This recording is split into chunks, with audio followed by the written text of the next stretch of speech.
اللہ کے نام سے جو رحمان اور رحیم ہے۔ القصص نام آیت نمبر 25 کے اس فقرے سے ماخوذ ہے وَقَصَّ عَلَيْهِ الْقَصَصَ، یعنی وہ سورہ جس میں القصص کا لفظ آیا ہے۔ لغت کے اعتبار سے قصص کے معنی ترتیب وار واقعات بیان کرنے کے ہیں، اس لحاظ سے یہ لفظ با اعتبار معنی بھی اس سورے کا عنوان ہو سکتا ہے، کیونکہ اس میں حضرت موسیٰ کا مفصل قصہ بیان ہوا ہے۔ زمانہ نزول سورہ نمل کے ڈباچے میں ابن عباس اور جابر بن زید کا یہ قول ہم نقل کر چکے ہیں کہ سورہ شعراء، سورہ نمل اور سورہ قصص یکے بعد دیگرے نازل ہوئی ہیں۔ زبان، انداز بیان اور مضامین سے بھی یہی محسوس ہوتا ہے کہ ان تینوں سورتوں کا زمانہ نزول قریب قریب ایک ہی ہے، اور اس لحاظ سے بھی ان تینوں میں قریبی تعلق ہے کہ حضرت موسیٰ علیہ السلام کے قصے کے مختلف اجزاء جو ان میں بیان کیے گئے ہیں وہ باہم مل کر ایک پورا قصہ بن جاتے ہیں۔ سورہ شعراء میں نبوت کا منصب قبول کرنے سے معذرت کرتے ہوئے حضرت موسیٰ عرض کرتے ہیں کہ قوم فرعون کا ایک جرم میرے ذمے ہے جس کی وجہ سے میں ڈرتا ہوں کہ وہاں جاؤں گا تو وہ مجھے قتل کر دیں گے۔ پھر جب حضرت موسیٰ فرعون کے ہاں تشریف لے جاتے ہیں تو وہ کہتا ہے کیا ہم نے اپنے ہاں تجھے بچہ سا نہیں پالا تھا اور تو ہمارے ہاں چند سال رہا، پھر کر گیا جو کچھ کے کر گیا۔ ان دونوں باتوں کی کوئی تفصیل وہاں نہیں بیان کی گئی، اس سورے میں اسے بتفصیل بیان کیا گیا ہے۔ اسی طرح سورہ نمل میں قصہ یکا یک اس بات سے شروع ہو گیا ہے کہ حضرت موسیٰ اپنے اہل و عیال کو لے کر جا رہے تھے اور اچانک انہوں نے ایک آگ دیکھی۔ وہاں اس کی کوئی تفصیل نہیں ملتی کہ یہ کیسا سفر تھا، کہاں سے وہ آ رہے تھے اور کہاں جا رہے تھے، یہ تفصیل اس سورے میں بیان ہوئی ہے۔ اس طرح یہ تینوں سورتیں مل کر قصہ موسیٰ علیہ السلام کی تکمیل کر دیتی ہیں۔ موضوع اور مباحث اس کا موضوع ان شبہات و اعتراضات کو رفع کرنا ہے جو نبی صلی اللہ علیہ وسلم کی رسالت پر وارد کیے جا رہے تھے، اور ان عذرات کو قطع کرنا ہے جو آپ پر ایمان نہ لانے کے لیے پیش کیے جاتے تھے۔ اس غرض کے لیے سب سے پہلے حضرت موسیٰ کا قصہ بیان کیا گیا ہے جو زمانہ نزول کے حالات سے مل کر خود بخود چند حقیقتیں سامع کے ذہن نشین کر دیتا ہے۔ اول یہ کہ اللہ تعالیٰ جو کچھ کرنا چاہتا ہے اس کے لیے وہ غیر محسوس طریقے سے اسباب و ذرائع فراہم کر دیتا ہے۔ جس بچے کے ہاتھوں آخر کار فرعون کا تختہ الٹنا تھا، اسے اللہ نے خود فرعون ہی کے گھر میں اس کے اپنے ہاتھوں پرورش کرا دیا، اور فرعون یہ نہ جان سکا کہ وہ کسے پرورش کر رہا ہے۔ اس خدا کی مشیت سے کون لڑ سکتا ہے اور کس کی چالیں اس کے مقابلے میں کامیاب ہو سکتی ہیں۔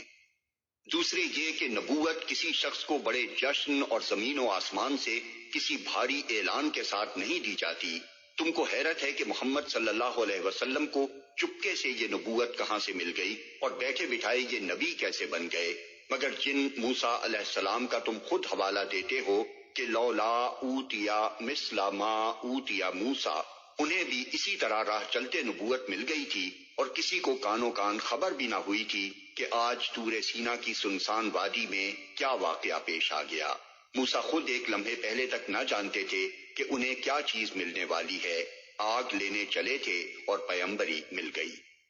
تیسرے یہ کہ جس بندے سے خدا کوئی کام لینا چاہتا ہے وہ بغیر کسی لاؤ لشکر اور سر و سامان کے اٹھتا ہے، کوئی اس کا مددگار نہیں ہوتا، کوئی طاقت بظاہر اس کے پاس نہیں ہوتی، مگر بڑے بڑے لاؤ لشکر اور سر و سامان والے آخر کار اس کے مقابلے میں دھرے کے دھرے رہ جاتے ہیں۔ جو نسبت آج تم اپنے اور محمد صلی اللہ علیہ وسلم کے درمیان پا رہے ہو، اس سے بہت زیادہ فرق موسیٰ علیہ السلام اور فرعون کی طاقت کے درمیان تھا، مگر دیکھ لو کہ آخر کون جیتا اور کون ہارا۔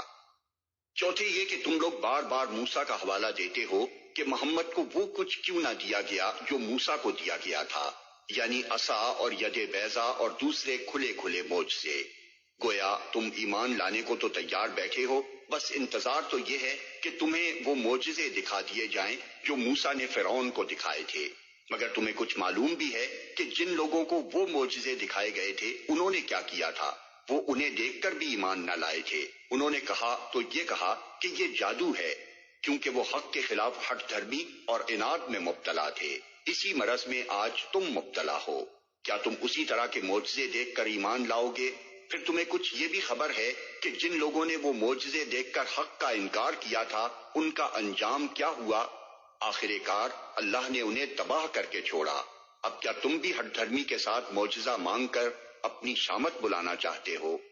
یہ وہ باتیں ہیں جو کسی تصریح کے بغیر آپ سے آپ ہر اس شخص کے ذہن میں اتر جاتی تھی جو مکے کے کافرانہ ماحول میں اس قصے کو سنتا تھا، کیونکہ اس وقت محمد صلی اللہ علیہ وسلم اور کفار مکہ کے درمیان ویسی ہی ایک کشمکش برپا تھی جیسی اس سے پہلے فرعون اور حضرت موسیٰ کے درمیان برپا ہو چکی تھی، اور ان حالات میں یہ قصہ سنانے کے معنی یہ تھے کہ اس کا ہر جز وقت کے حالات پر خود بخود چسپاں ہوتا چلا جائے، خواہ ایک لفظ بھی ایسا نہ کہا جائے جس سے معلوم ہو کہ قصے کا کون سا جز اس وقت کے کس معاملے پر چسپاں ہو رہا ہے۔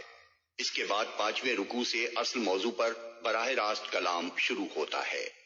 پہلے اس بات کو محمد صلی اللہ علیہ وسلم کی نبوت کا ایک ثبوت قرار دیا جاتا ہے کہ آپ امی ہونے کے باوجود 2000 برس پہلے گزرا ہوا ایک تاریخی واقعہ اس تفصیل کے ساتھ منو ان سنا رہے ہیں، حالانکہ آپ کے شہر اور آپ کی برادری کے لوگ خوب جانتے تھے کہ آپ کے پاس ان معلومات کے حاصل ہونے کا کوئی ایسا ذریعہ نہیں ہے جس کی وہ نشاندہی کر سکیں۔ پھر آپ کے نبی بنائے جانے کو ان لوگوں کے حق میں اللہ کی ایک رحمت قرار دیا جاتا ہے کہ وہ غفلت میں پڑے ہوئے تھے اور اللہ نے ان کی ہدایت کے لیے یہ انتظام کیا۔ پھر ان کے اس اعتراض کا جواب دیا جاتا ہے جو وہ بار بار پیش کرتے تھے کہ یہ نبی وہ معجزے کیوں نہ لایا جو اس سے پہلے موسیٰ لائے تھے۔ ان سے کہا جاتا ہے کہ موسیٰ جن کے متعلق تم خود مان رہے ہو کہ وہ خدا کی طرف سے معجزے لائے تھے، انہی کو تم نے کب مانا ہے کہ اب اس نبی سے معجزے کا مطالبہ کرتے ہو؟ خواہشات نفس کی بندگی نہ کرو تو حق اب بھی تمہیں نظر آ سکتا ہے، لیکن اگر اس مرض میں تم مبتلا رہو تو خواہ کوئی معجزہ آ جائے تمہاری آنکھیں نہیں کھل سکتی۔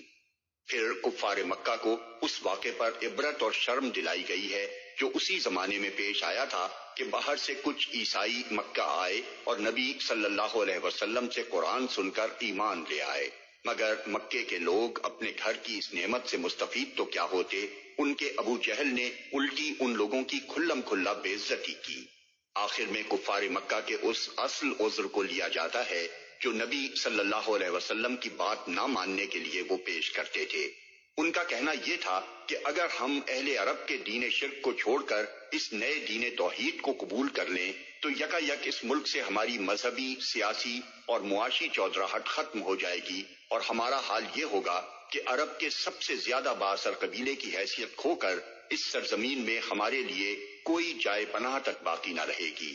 یہ چونکہ سرداران قریش کی حق دشمنی کا اصل محرک تھا اور باقی سارے شبہات و اعتراضات محض بہانے تھے جو وہ عوام کو فریب دینے کے لیے تراشتے تھے، اس لیے اللہ تعالیٰ نے اس پر آخر سورہ تک مفصل کلام فرمایا ہے اور اس کے ایک ایک پہلو پر روشنی ڈال کر نہایت حکیمانہ طریقے سے ان تمام بنیادی امراض کا مداوع کیا ہے جن کی وجہ سے یہ لوگ حق اور باطل کا فیصلہ دنیاوی مفاد کے نقطہ نظر سے کرتے تھے۔